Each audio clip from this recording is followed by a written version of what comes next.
Hello dear friends, subscribers and guests of my channel. In this video I want to show and tell you how to fix Twitter not working on a phone.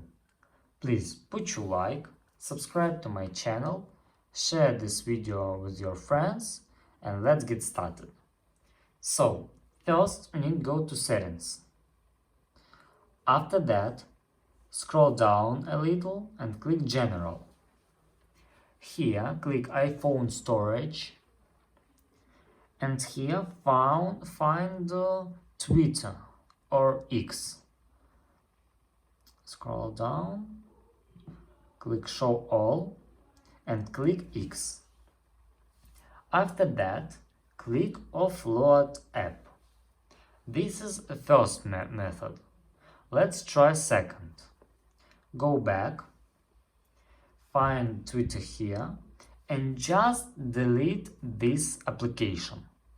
And after that, download this application again. And that's all.